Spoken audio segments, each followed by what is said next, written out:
주님의 그 사랑으로 세상을 향해 나가리. 주님 명령 따라 나의 모든 삶을 주관하시는 주님과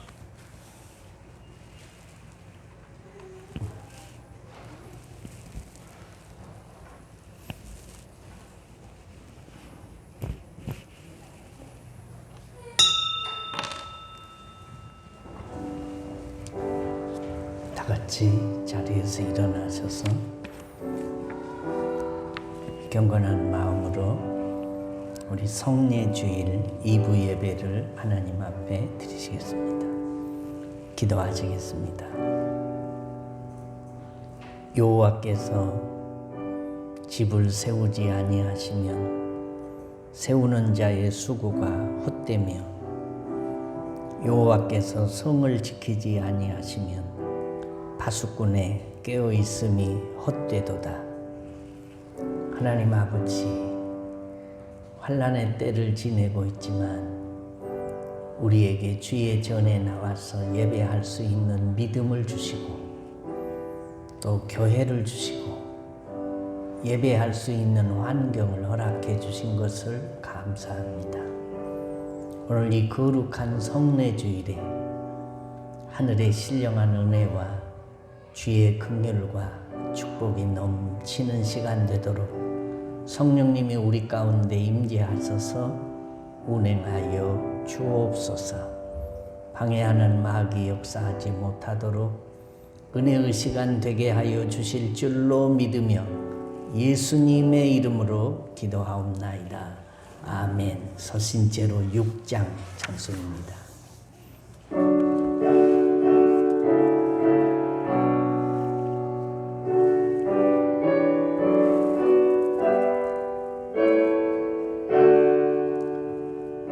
목소리 높여서 주 찬양하여라. 영광과 권세와 존귀와 위엄을 온 누리 다스리시는 만왕의 왕께 돌려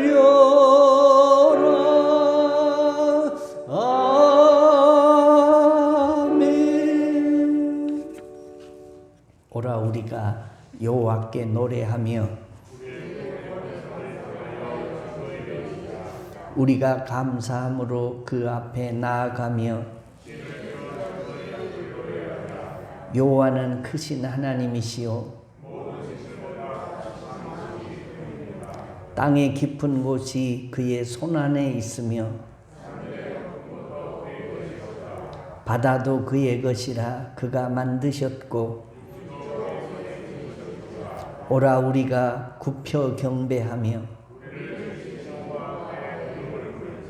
그는 우리의 하나님이시요 우리는 그가 기르시는 백성이며 그의 손이 돌보시는 양이기 때문이라. 아멘. 전능하사 천지를 만드신 하나님 아버지를 내가 믿사오며 그 외아들 우리 주 예수 그리스도를 믿사오니 이는 성령으로 잉태하사 동정녀 마리아에게 나시고 본디오 빌라도에게 고난을 받으사 십자가에 못 박혀 죽으시고 장사한 지 사흘 만에 죽은 자 가운데서 다시 살아나시며 하늘에 오르사 전능하신 하나님 우편에 앉아 계시다가 저리로서 산자와 죽은 자를 심판하러 오시리라. 성령을 믿사오며 거룩한 공예와 성도가 서로 교통하는 것과 죄를 사하여 주시는 것과 몸이 다시 사는 것과 영원히 사는 것을 믿사옵나이다. 아멘. 자리에 앉으셔서 455장 찬송하신 다음에 김영규 장로님께서 기도해 주시겠습니다.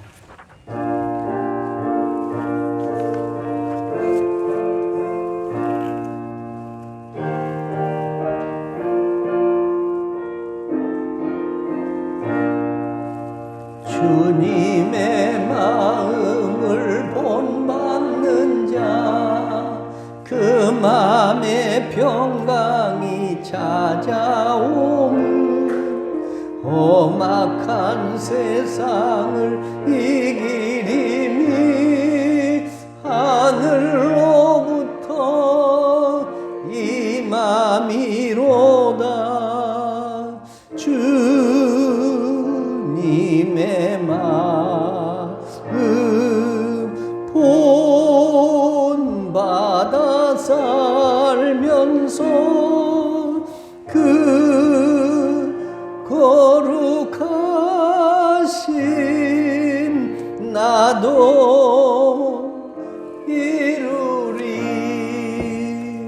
주 모습 내 눈에 안 보이며 그 음성 내 귀에 안 들려도 내 영혼 날마다 주를 만나 신령한 말씀 늘 배우도다. 주님의 마음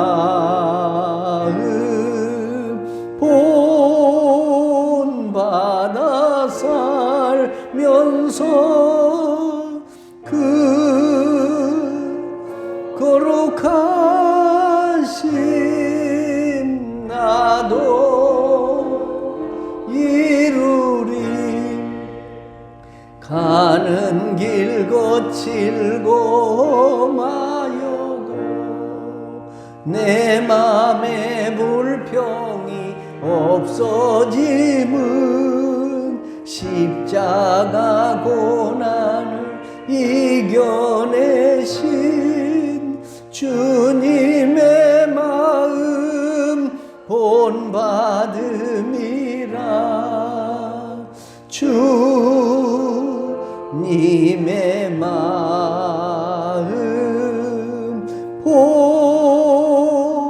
본받아 살면서 그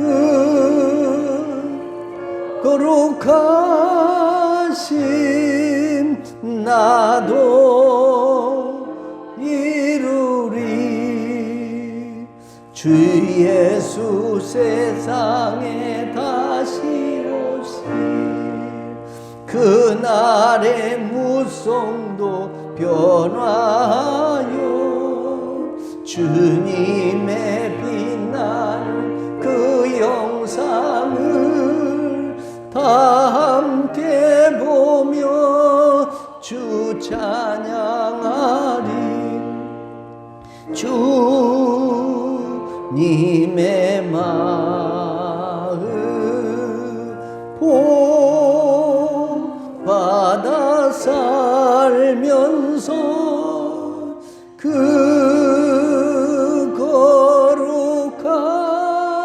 거룩하신 나도 이루리.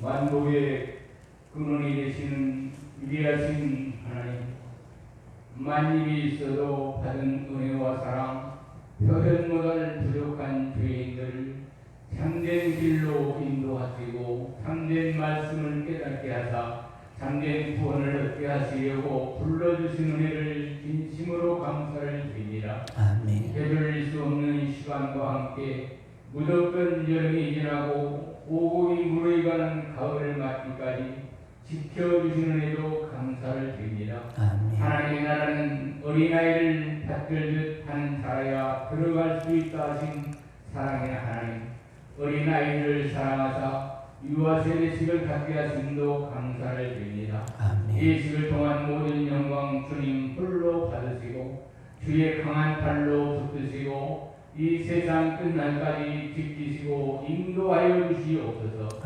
해분대로 믿고 기도하며 사랑하고 사랑받는 성김의 도를 실천해 나가는 자녀들로 키워주시고 옥도밭과 같이 마음이 기록하여 알곡만 결실하는 참된 믿음의 자녀로 성장케 하여 주시옵소서. 아멘. 고난 중에도 함께 하시는 하나님, 국토방위와 산업 발전에 몸담고 있는 자들과 해외 선교를 위해 불모의 땅에 몸바친 선교사님들, 투병 중에도 인내하는 자들의 기도를 들으시고 안전과 건강으로 지켜주시옵소서. 아멘. 오늘의 귀한 집례를 주관하시는 목사님을 영권으로 붙드시고 사탄의 역사는 물러가고 모든 순서 절차는 주님 섭리하시는 대로 진행되게 하시어서 내 평생의 선하심과 인자심이 우리를 따르고 우리가 여호와에게 영원히 구할 수 있게 하여 주시기를 독생자 예수 그리스도의 이름으로 기도하옵나이다. 아멘. 교회 소식입니다. 주보 뒷면을 참조해 주시면 됩니다. 아직도 코로나가 계속되고 있고 확진자 숫자가 1000명들을 넘은 지 오래됐습니다. 이 어려운 때에 교회는 주일날 1부 8시, 2부 11시, 3일 기도에 7시, 새벽 기도 5시 이렇게 예배를 드리고 있습니다. 주일학교와 중고등부는 장년 예배와 연합해서 드리고 있고 식사는 못하고 있고 일부 예배를 영상 녹화해서 이 오후에 유튜브로 보내드리고 있습니다. 이 어려운 때에 우리가 정오 1분 기도 생활에 힘써서 개인 영성을 잘 유지하시고 매일 1,000원씩 헌금하면서 정오 기도 시간이 여러분의 영성을 유지하는 데 큰 도움이 되시기를 바랍니다. 오늘은 성례 주일입니다. 성례는 두 가지인데 세례와 성찬입니다. 오늘은 성찬 예식은 방역 수칙 때문에 우리가 할 수가 없고 유아 세례식만 하도록 하겠습니다. 금주에는 우리 전남노회 가을 정기 노회가 있는데 코로나 시대인지라 아주 적은 핵심들만 모여서 노회를 하게 될 것입니다. 그것도 아주 약식으로 9시 30분부터 오후 2시까지 본래 이틀을 해야 하는 노회인데 반나절만 하도록 그렇게 되어 있습니다. 위에서 기도해 주시고 또 김영규 장로님과 이복숙 집사님 자녀 결혼 축하 답례로 떡과 과일과 음료를 100으로 준비해 두었습니다. 나가실 때에 다 하나씩 받으셔다가 드시기는 집에 돌아가셔서 함께 식구들과 나눠주시면 감사하겠습니다. 이제 하나님 말씀을 보겠습니다. 하나님 말씀은 마가복음 10장 13절로 16절 말씀을 권정균 집사님이 봉독해 주시겠습니다. 사람들이 예수께서 만져주시길 바라고 어린아이들을 데리고 오매 제자들이 이르시거늘 예수께서 보시고 노하시어 이르시되 어린아이들이 내려오는 것을 용납하고 금하지 말라. 하나님의 나라가 이런 자의 것이니라. 내가 진실로 너희에게 이르노니 누구든지 하나님의 나라를 어린아이와 같이 받들지 않는 자는 결단코 그곳에 들어가지 못하리라 하시고 그 어린아이들을 안고 그들 위에 안수하시고 축복하시니라. 아멘. 자비하신 하나님 아버지, 말씀을 나누기 전에 우리들의 허물과 죄를 고백합니다. 온 세상이 바이러스로 함께 고통받는 이 때에도 인간의 이기심은 여전하고 인간의 분열은 한결같음을 보며 인간이 얼마나 추악한 죄인인지 아프게 깨닫습니다. 교만하여 이해하기보다는 비판에 앞섰고 덮어주기보다 들추기를 즐겼고 싸매주기보다는 아픈 데를 건드렸고 별것도 아니면서 잘난 체 한 것들을 고백하오니 용서하여 주옵소서. 병상에 있는 형제들, 우리보다 더 연약한 사람들, 우리가 눈을 감는다고 장님의 고통을 이해할 수 없듯이 그들의 고난과 힘듦을 함께 할 수 없으니 주님이 위로하시고 치료하시고 싸매어 주옵시고 내가 그리스도의 사랑을 나누며 살게 하여 주옵소서. 말씀을 나눌 때 말씀이신 성령님이 우리 가운데 운행하여 주옵소서. 말씀이신 예수님의 이름으로 기도드리옵나이다. 아멘. 할렐루야. 사는 것이 염려고 고난이라는 생각을 종종 하게 하는 일들이 우리 주변에 너무 많이 벌어지고 있습니다. 정치를 생각하면 나라가 칼날 위에 서 있다는 느낌이고, 믿을 사람이 누구인지 이게 감이 잘 안 오고, 경제를 생각해도 막막하고, 교회를 생각하면 이게 암울한 생각이 들기도 하지만 그래도 하나님이 간섭하실 것이라는 생각에 기도하게 합니다. 코로나가 이 나라에 번진 지가 꽤 오래됐습니다. 그래서 그 코로나 바이러스 때문에 죽은 사람이 한 2,500명 정도 된다는 통계가 나와 있고, 그 코로나에 안 걸리려고 백신을 맞고 죽은 사람이 한 1,000명 조금 넘었다라는 통계를 봅니다. 그런데 코로나 백신을 맞고 코로나 면역이 생겨서 보호를 받는데 한 6개월 지나면 이 백신의 효과가 거의 20%로 떨어진다라는 통계와 보도를 보고 조금 깜깜합니다. 맞으면 죽는 사람이 많은데, 고통당하는 사람이 많은데, 이게 6개월마다 앞으로 이 독한 백신들을 맞고 살아야 되나라는 생각을 합니다. 어쨌든 환난을 맞은 것이 분명한 것은 우리가 어려운 때 많은 사람들이 이 어려움을 당하고 산다라는 겁니다. 누군가 당한 일이라면 누구나 당할 수 있습니다. 돌다리도 두들겨보고 건너고 조심조심 또 조심하고 깨어 살아야 되고 하나님의 도우심이 더 절실한 때입니다.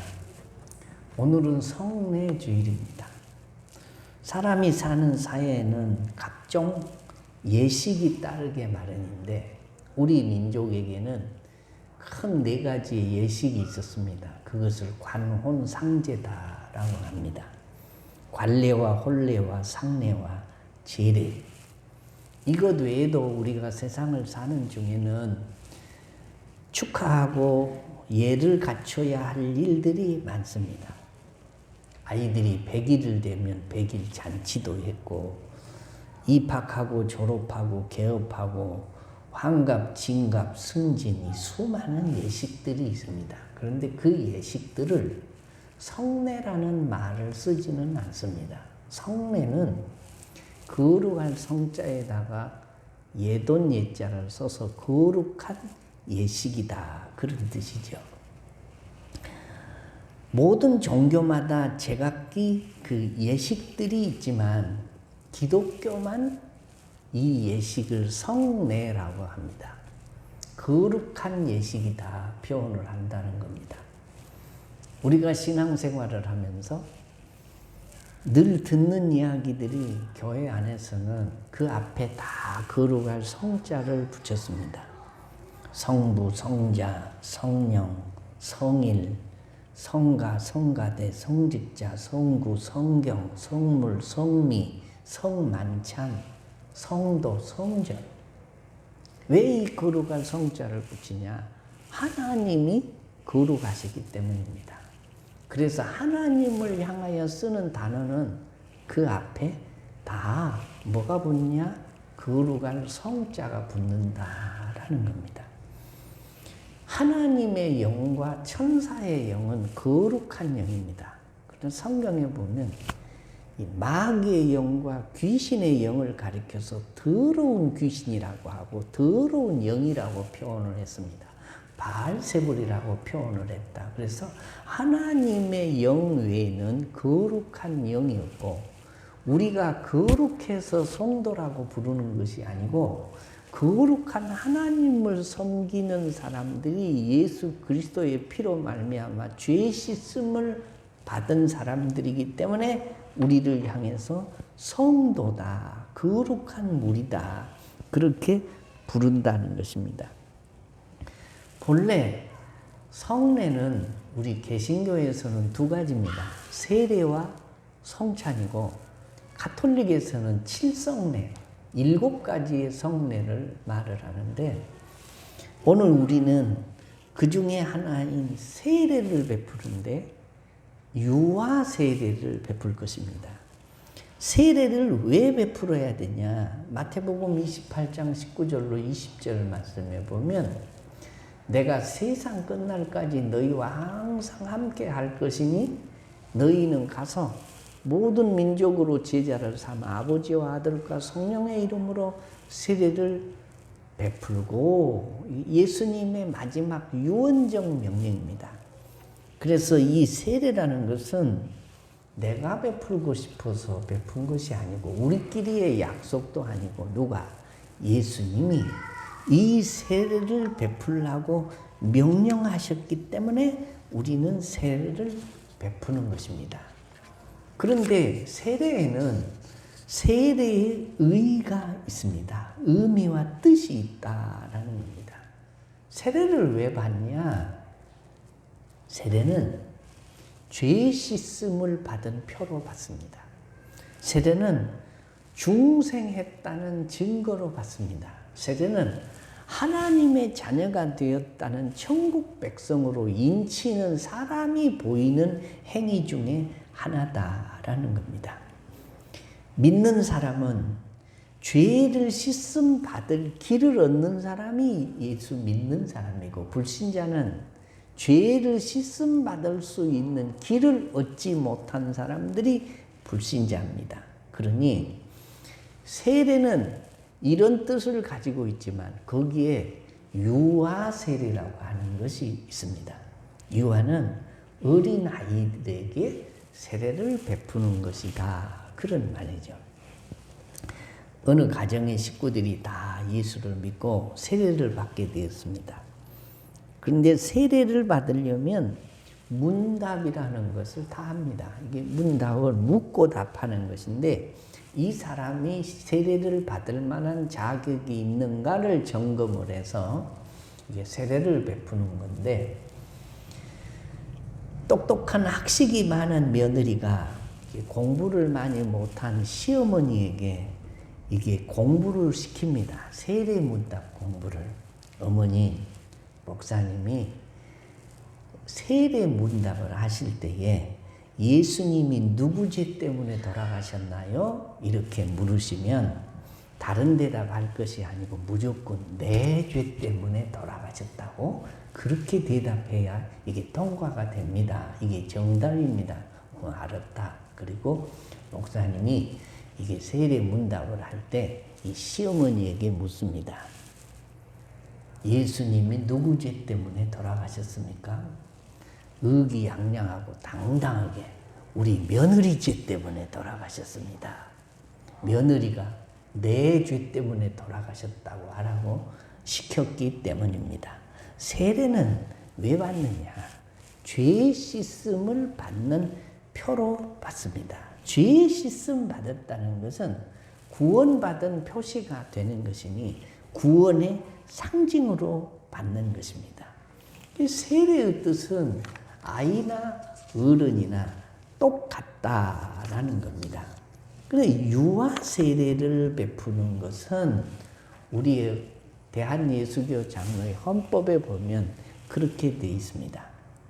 부모 중 한 편이라도 세례를 받은 자의 자녀로 만 2세 이하의 자녀에게 베풀 수 있다라고 그랬습니다.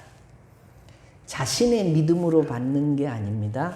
부모의 믿음으로 받습니다. 이 2세 미만의 아이는 하나님이 누구인지도 모르고 예수님이 왜 죽었는지도 모르고 공부를 시킨다고 이해될 만한 나이가 아닙니다. 그래서 누구의 믿음으로? 부모의 믿음으로 아이에게 세례를 베푼다라는 겁니다. 감리교의 창설자 웨슬리 목사가 이렇게 말했습니다. 유아 세례는 원죄를 씻는 표시요 하나님의 가족이 되는 인증이고 중생의 표시고 하나님의 영생을 부여받는 것이다 라고 말하고 주장을 했습니다. 원죄를 씻는 표시, 하나님의 가족이 되는 인정, 중생의 표시, 영생을 부여받는 증거다라고 했다라는 것입니다. 그래서 초대교회 시절부터 중세교회를 지내오면서 지금까지 스스로 신앙을 고백할 수 없는 아이에게 세례를 베풀게 되었습니다. 지금은 유아 사망률이 거의 없습니다. 그러나 초대교회 시절 2000년 전이나 중세 시대에 아이들이 수없이 어른 되기 전에 죽었습니다. 예수를 믿는 가정의 자녀들이 태어나자마자 죽는 일도 있고 이게 만 2세가 되기 전에 세상을 떠나는 아이들이 많았다라는 거죠. 그래서 이 아이의 영혼이 하나님 앞에 가야 되겠는데 이 아이가 하나님을 인지할 능력이 없으니 우리 가족 식구들이 이 아이의 영혼을 하나님 앞에 부탁합니다 라고 주님 손에 올려드리는 이 서원적 의미가 중세 초대교회 시절부터 있었다라는 것입니다. 사도행전에 보면 어른들이 기독교로 개종을 할 때에 어른들만 세례를 받고 구원받은 것이 아니라 유아들도 세례를 함께 받은 것이 분명합니다. 이 사도행전에 보면 11장 14절과 16장 34절 말씀에 보면 그가 너와 내 온 집이 구원받을 말씀을 내게 이르리라 함을 보았다 하거늘. 어른들만 구원받는 것이 아니라 온 집안이 하나님을 믿고 온 집안 간수의 집이 세례를 받았던 것과 마찬가지로 어린아이들이나 어른들이나 다 함께 세례를 받았다라는 것입니다. 이런 이유 때문에 고대에 있어서 유아세례의 중요성은 더욱더 절실했던 것입니다. 그럼 이 시대에는 우리가 어린아이에게 유아세례를 베푸는 데는 부모님의 서원적 의미가 큽니다. 무슨 서원적 의미냐? 믿음으로 이 아이를 키우겠습니다 라는 다짐이고 또 하나는 믿음의 모범을 보이겠습니다. 아이들은 가르친 대로 사는 것이 아니라 보는 대로 삽니다. 가장 많이 누구를 보냐? 부모를 봅니다. 거의 이 부모님과 함께 살기 때문이요. 부모님이 신앙생활을 잘하고 부모님이 기도생활하고 부모님이 찬송하고 부모님이 성경 읽는 모습을 보면 아이들도 그대로 따라서 합니다. 이게 무슨 얘기냐? 믿음의 모범을 보이겠습니다 라는 서원적 의미가 있고 또 하나는 이 아이를 주님 손에 올려드립니다. 하나님이 이 아이의 영혼과 앞날에 복을 주십시오. 이 아이를 위해서 늘 기도하면서 키우겠습니다 라는 서원적 의미가 있다라는 거죠. 요즘에 젊은 부모들을 보면 젊은 아이 엄마나 아이 아빠들을 보면 얼마나 자식들에게 잘하는지 이게 옛날 어른들이 이게 자식을 우상 만들지 말아라 그런 얘기들을 종종 했는데 요새는 거의 자식이 우상화되다시피 했습니다. 이유는 하나밖에 안 나기 때문이고 많아야 둘이요. 최고 많으면 셋이요. 옛날에는 7, 8은 기본이고 12명까지도 있었으니 아이들이 이게 숫자가 많으면 귀한 줄 모르는 것과 같죠. 요즘 부모들은 아이를 훌륭하게 성공하는 자녀로 키운다고 생각을 많이 하는데 이 생각이 큰 오산입니다. 자기 자식을 잘 키워서 성공시키기 싫은 부모가 대한민국에 어디 있겠습니까? 그런데 우리나라가 세계에서 교육열이 1위라는 거 아십니까? 세계에서 가장 교육열이 높은 나라가 우리나라입니다. 역사적인 배경이 있어서 그래요. 옛날에는 양반과 상민이라는 이 계급이 있었어요. 아무리 똑똑하고 머리가 비상하고 이 사회에서 성공을 했더라도 상민은 상민이요. 양반이 말을 타고 지나가면요, 상민은 말에서 반드시 내려서 양반이 지나갈 때까지 이 길 모퉁이에 있다가 양반이 안 보여야 자기 말 타고 지나가요. 그러니까 억울하기 이를 데 없이 사는 사람이 상민이요. 그런데 이 상민은 양반과 상민의 차이가 당시에 이 조선시대나 그 이전에 양반이 10%밖에 안 됐어요. 전 인구에. 10명 중에 1명이 양반이고 나머지 9명은 다 상민이요. 충청도가 10%지 경상도는 4%밖에 안 됐어요. 우리 전라도도 마찬가지. 상민이 이게 96%고 4%만 양반이요. 그런데 이게 시대가 점점 발전해 가면서 지내오면서 이 계급이 점점 없어집니다. 그래서 이제는 양반다운 대접을 받으려면 뭘 해야 되냐. 내가 공부해 갖고는 양반 될 길이 없어요. 이 가난과 상민의 지위에서 벗어날 길이 없었습니다. 그래서 자식을 공부를 시키는데 올인을 했습니다. 오로지 우리 자식이 요즘으로 말하면 스카이 대학에 들어가서 이게 전문인이 되고 의사가 되고 뭐 판검사가 되고 그러면 양반 대우를 받을 수 있는 이 천지가 개벽한 시대가 온 거죠. 그래서 사람들이 논밭 팔아서 자식을 가르치고 소 팔아서 자식을 가르치고 자기 있는 것을 몽땅 투자해서 자식 가르치는 데다가 올인을 했습니다. 자신은 못 먹고 못 입고 살면서도 그렇게 했다라는 거죠. 그래서 지금은 누가 양반이냐? 공부를 잘한 놈이 양반이에요. 공부를 잘해서 전문직을 가지고 있으면 이게 양반이 됐어요. 그런데 그게 다냐? 요즘에 아들을 둘라면 뭐요? 목매달이고 딸 하나 아들 하나 나면 은메달이고 딸을 둘라면 금메달이요.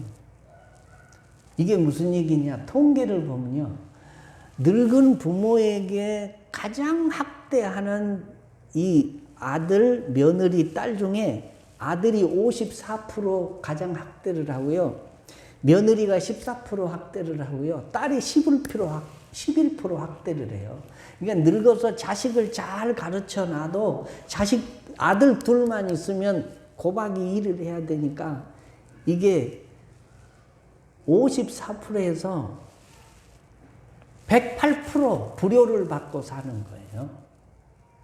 그럼에도 불구하고 자식 가르치려고 애를 씁니다. 그런데 잘 가르쳐 놓으면 이게 여우 같은 여자들이, 부잣집 여자들이, 그 딸들이 잘 가르쳐 놓은 아들들을 내버려 두지 않아요. 언제 채가는지 채갑니다. 그러면 부모가 자식을 뺏기는 거죠.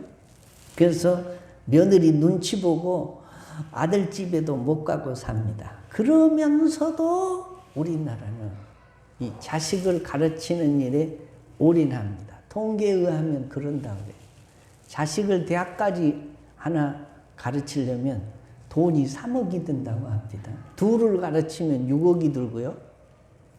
셋을 가르치면 얼마가 들어요? 계산이 잘 안 됩니까? 9억이 들어야 셋 자식을 대학까지 가르치는 거예요. 그런데 노후를 보낼 적당한 돈이 얼마냐? 이게 신문에 통계를 내놓은 거 보니까 5억에서 10억이 있으면 우리가 아무리 오래 살아도 노후를 그런 대로 보낼 수 있대요.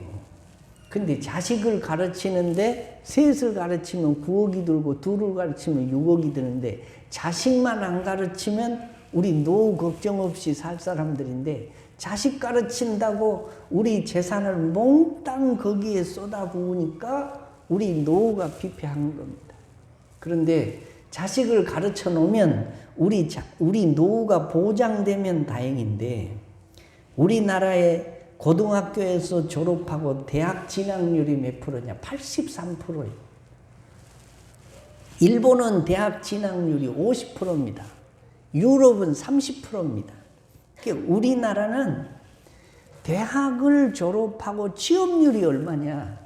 지금 약 60% 조금 넘습니다. 100명이 졸업하면요. 60% 좀 넘은 사람들이 취직을 그럭저럭 하고 진짜 좋은 직장 말고 그럭저럭한 직장까지 다 해야 60% 간 넘고 나머지 40명은 다 실업자예요. 대학을 졸업해도 그렇게 많이 뼈 빠지고 고생해서 부모가 가르쳐 놨는데도 캥거루적으로 삽니다. 부모 거 뜯어먹고 살아 자식들이. 명동이나 백화점이나 이 좀 럭셔리한 데 가보면 요즘에 다 젊은 사람들만 돌아다녀요. 외국에 가면요. 노인들이 럭셔리한 곳에 백화점 아주 좋은 곳에 다 희끗희끗 머리가 흰 사람들이 앉아서 차도 마시고 이 노후를 복있게 보내는데 우리나라 사람들은 나이 들면 다 뒷방에 앉아있고 젊은 사람들만 돈 쓰고 다녀요. 그런데 그 돈이 누구 돈이냐? 부모 돈 다 끌어다 써요. 늙으면 사람들이 돈을 안 쓰는데 왜 안 쓰냐? 자식들한테 물려주려고.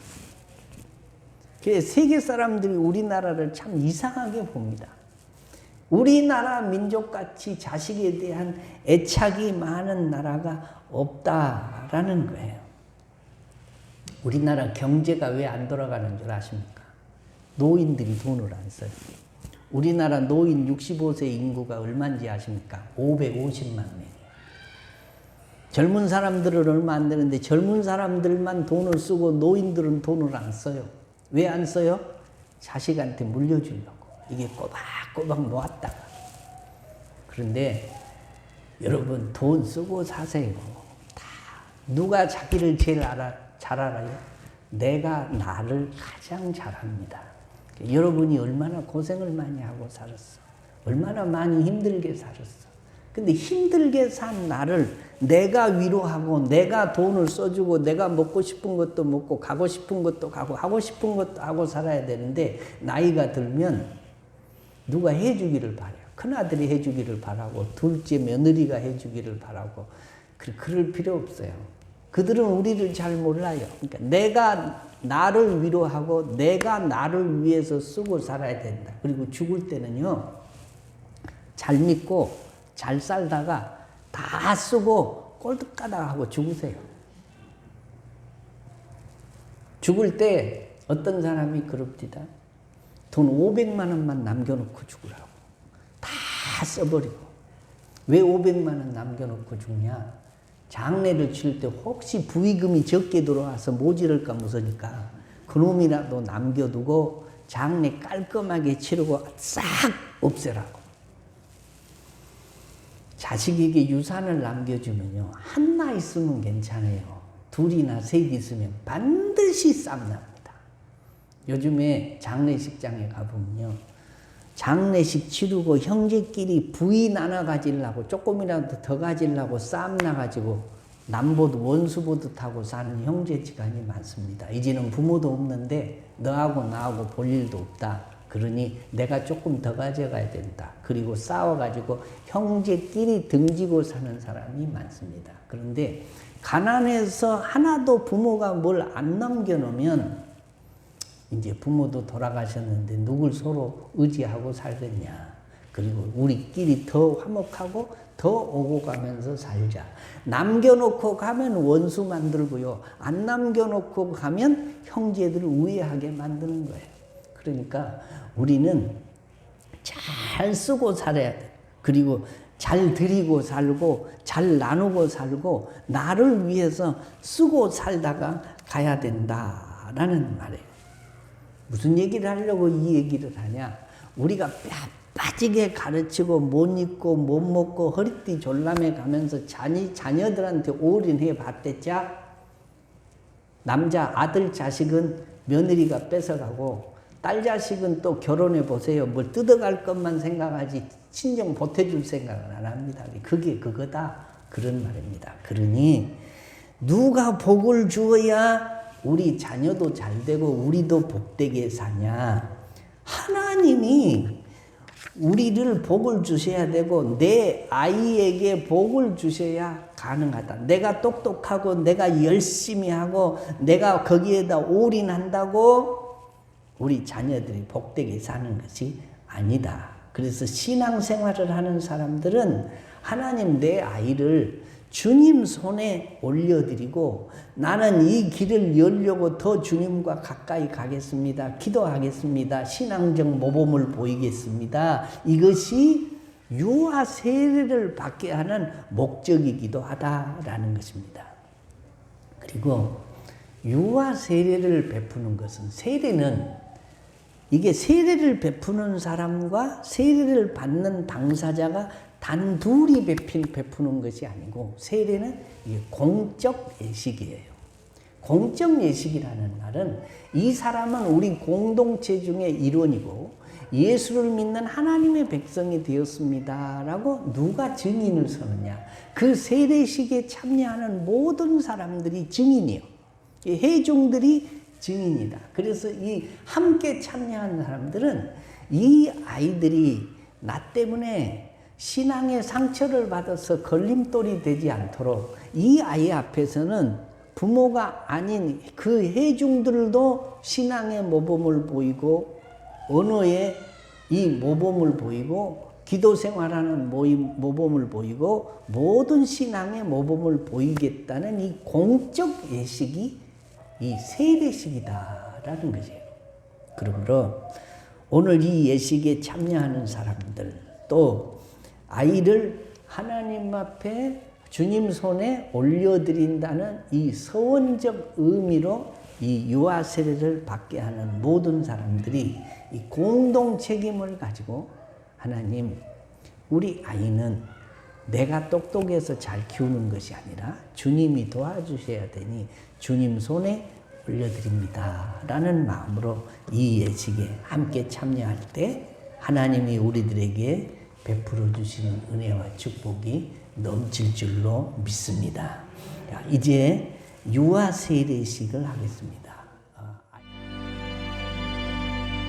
여호와는 너에게 복을 주시기를 원하며 너를 지키시기를 원하시며 여호와는 그 얼굴을 너를 향하여 드사 은혜와 평강 주시기 원하노라.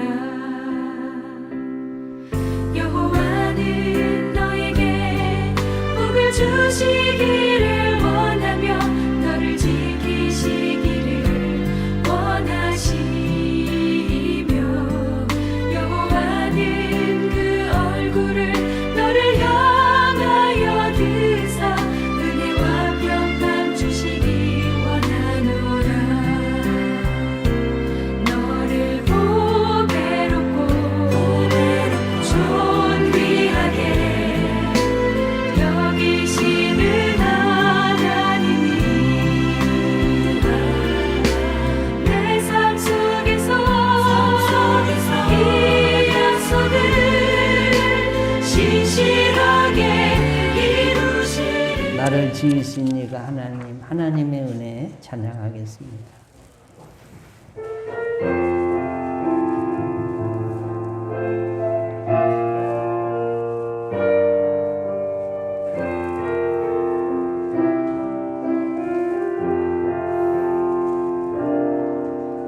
나를 지으신 이가 하나님, 나를 부르신 이가 하나님,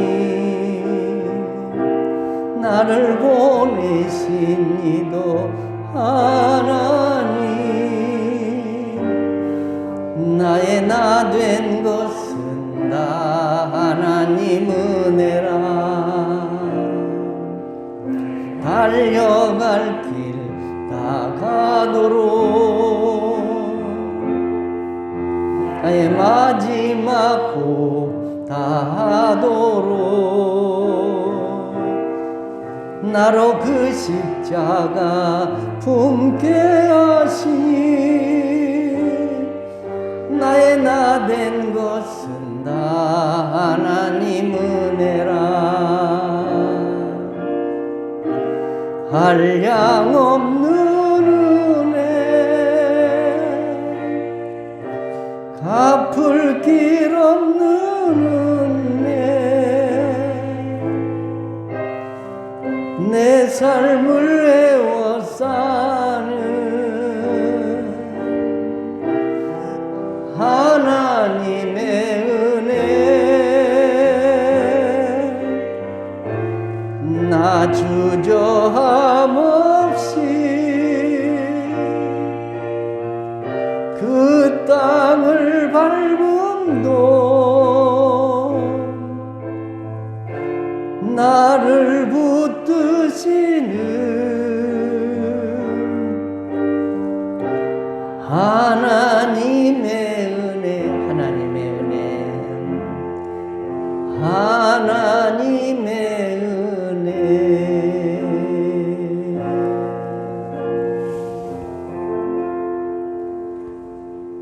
지금은 교회 머리가 되신 주 예수 그리스도의 은혜와 하나님 아버지의 무한하신 사랑하심과 성령님의 이루하심과 교통하심과 축복해 주시는 은총과 은사가 우리에게 세례를 베풀라 하시고 그 세례를 정성으로 준비해서 받는 그리고 아이들에게 유아 세례를 받게 한 부모들의 머리 위에와 그들의 가정과 그들의 생업과 자녀들과 오늘 유아 세례를 받은 7명의 아이들의 머리 위에 그들의 앞날 위에 이 자리에 참여한 증인된 온 믿음의 회중들 머리 위에 이제로부터 영원토록 함께 있을지어다. 아멘.